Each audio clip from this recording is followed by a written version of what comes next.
Hello বন্ধুরা, আমি Sonai education academy চ্যানেলে তোমাদের সকলকে স্বাগত। আজ ক্লাস 12 পরিবেশ বিদ্যার প্রথম যে অধ্যায়টা বাস্তুবিদ্যার নীতিসমূহ, সেখান থেকে গুরুত্বপূর্ণ কোশ্চেন নিয়ে এসেছি। দেখে নিই। এক হচ্ছে, তুন্দা বায়োমের প্রধান বৈশিষ্ট্য কোনটি? বছরের অধিকাংশ সময়ই বরফ আচ্ছন্ন থাকে।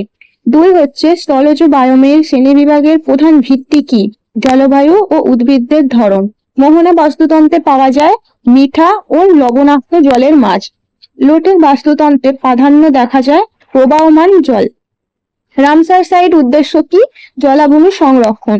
কীটনাশকের অত্যাধিক ব্যবহার ফলে কি হয়? জীববৈচিত্র্য হ্রাস। বায়োম্যাগনিফিকেশনের ঘটে কিসের মাধ্যমে? খাদ্য শৃঙ্খলের উচ্চ স্তরে বিষক্রিয়া বৃদ্ধির মাধ্যমে। ভারতের সুন্দরবন কোন ধরনের বাস্তুতন্ত্রের উদাহরণ? ম্যানগ্রোভ। ইউট্রোফিকেশনের কারণ কি? নাইট্রোজেন ও ফসফরাস বৃদ্ধি। রেড ডাটা বুক কি সংরক্ষণ করে? বিপন্ন প্রজাতি সংরক্ষণ করে। বায়োম বলতে কি বোঝায়? নির্দিষ্ট জলবায়ু অঞ্চলের জীবগোষ্ঠী বোঝায়। অটো ইকোলজি বলতে কি বোঝায়? একক প্রজাতির পরিবেশগত মিথস্ক্রিয়া। অটো ইকোলজির মূল লক্ষ্য কি? প্রজাতির পরিবেশগত প্রয়োজনীয়তা বিশ্লেষণ করা। সাবানা কোন ধরনের বায়োম? তৃণভূমি।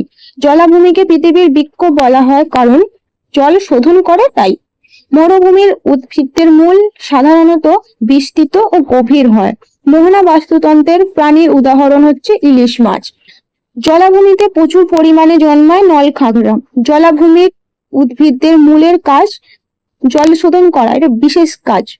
বায়োম এবং বাস্তুতন্ত্রের মধ্যে পার্থক্য: বায়োম হলো জলবায়ু ভিত্তিক আর বাস্তুতন্ত্র হলো মিথস্ক্রিয়া ভিত্তিক। মরুভূমির বাস্তুতন্ত্রের প্রাণী হলো উট, এটা সবাই জানো। ইকোলজি শব্দের উৎস কোথা থেকে এসেছে? গ্রিক ভাষা থেকে। ওজোন স্তরের কাজ কি? অতি বেগুনি রশ্মি শোষণ করা। মন্ট্রিয়াল প্রোটোকল কোন সমস্যার সমাধানে তৈরি? ওজোন স্তর ক্ষয়। সবচেয়ে বড় বাস্তুতন্ত্র কোনটি? বায়োস্ফিয়ার। সিনোবায়োসিস উদাহরণ কোনটি? ব্যাকটেরিয়া ও শিমুল গাছের মূল। জীববৈচিত্র্য হ্রাসের প্রধান কারণ কি? মানব সৃষ্ট দূষণ। প্যারাসাইটিজম উদাহরণ কোনটি? কুকুর ও উকুন। ইকোয়াটিক ইকোসিস্টেমের প্রধান বৈশিষ্ট্য কি? জলের প্রাধান্য। অটোট্রফ শব্দের অর্থ হচ্ছে স্বভোজী। বাস্তুতন্ত্রের শক্তির মূল উৎস কি? সূর্য। জলাভূমি বাস্তুতন্ত্রের গুরুত্বপূর্ণ ভূমিকা হলো বন্যা নিয়ন্ত্রণ করা। প্রাথমিক উৎপাদক বলা হয় সালোক সংশ্লেষী উদ্ভিদকে। গ্রিনহাউস প্রভাবের ফলে কি হয়? Global warming. সামুদ্রিক বাস্তুতন্ত্রের বৃহত্তম প্রাণী কোনটি? নীলতিমি। ট্রফিক স্তরে শক্তি স্থানান্তর দক্ষতা কত? 5 থেকে 20%। মৃত জৈব পদার্থ ভেঙে পুষ্টি উপাদান উৎপন্ন হয়। পচনের হার নির্ভর করে কিসের ওপর? তাপমাত্রা, আর্দ্রতার ওপর। একটি মৃতদেবী উদাহরণ হলো মাশরুম। ইকোলজিক্যাল পিরামিডের ভিত্তি হলো উৎপাদক। নেকটন বলতে বোঝায় সাঁতার কাটতে সক্ষম প্রাণীদের। হিউমাস তৈরি হয় কিসের মাধ্যমে? জৈব পদার্থের পচনের মাধ্যমে। ডিডিটাস খাদ্য শৃঙ্খলের প্রাথমিক শক্তি উৎস কোনটি? মৃত জৈব পদার্থ। উল্টো বায়োমাস পিরামিডের উদাহরণ কোনটি? সামুদ্রিক পরিবেশ। হিউমাসের প্রধান উপকারিতা: মাটি উর্বর করে।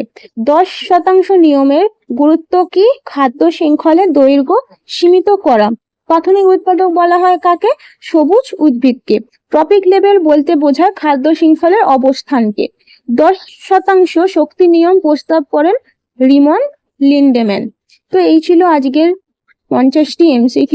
আমি গুরুত্বপূর্ণই রাখার চেষ্টা করেছি।